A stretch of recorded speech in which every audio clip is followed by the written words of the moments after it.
નમસ્કાર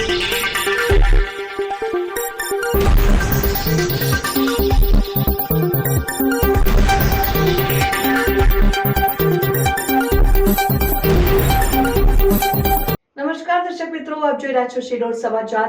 શિનોર મુકામે રબારી વિસ્તારમાં આવેલ આઈશ્રી ખોડિયાર માતાજીના મંદિર ખાતે ખોડિયાર જન્મ જયંતિની ભવ્ય ઉજવણી કરાઈ। વડોદરા જિલ્લાના શિનોર મુકામે રબારી વિસ્તારમાં જીતુ બુવાજીના ત્યાં અતિ પૌરાણિક આઈશ્રી ખોડિયાર માતાજીનું મંદિર આવેલું છે, ત્યારે દર વર્ષની જેમ ચાલુ વર્ષે પણ ખોડિયાર જન્મ જયંતિ નિમિત્તે જીતુ બુવાજી દ્વારા વિવિધ ધાર્મિક કાર્યક્રમોનું આયોજન કરવામાં આવ્યું હતું, જેમાં મોટી સંખ્યામાં ભાવિક ભક્તોએ આઈશ્રી ખોડિયાર માતાજીના દર્શન કરી ભંડારામાં મહાપ્રસાદીનો લાભ લઈ ભાવિક ભક્તોએ ધન્યતા અનુભવી હતી। રિપોર્ટર જેસર વસાવા સાથે સંજય ખત્રી, શિનોર સમાચાર ન્યૂઝ, શિનોર।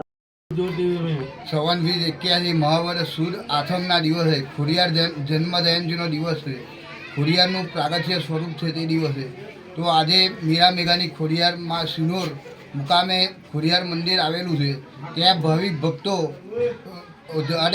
દરેક સંખ્યાની ઉમટી આવ્યા છે ને ત્યાં જીતુ બુવાજીના અહીં ખોડિયાર મંદિરે દરેકની મનોકામના પૂરી થાય છે એવા આશીર્વાદમાં ખોડિયાર આપે છે। ત્યાં ને દરરોજના દર રવિવારના દિવસે અહીંયા બેઠક ભરાય છે, ભંડારો થાય છે, એવામાં ખોડિયારના આશીર્વાદ છે। જીતુ બુવાજીના અહીં આંગણે લોઢા રબારીના આંગણે જીતુ બુવાજીના અહીં ખોડિયાર માતાનું મંદિર છે। વર્ષો જૂનું પુરાણું મંદિર છે અહીંયા ને ત્યાં દર વર્ષે ખોડિયાર જયંતિના દિવસે જન્મ દિવસે ભાવભીનું આમંત્રણ ભંડારો થાય છે।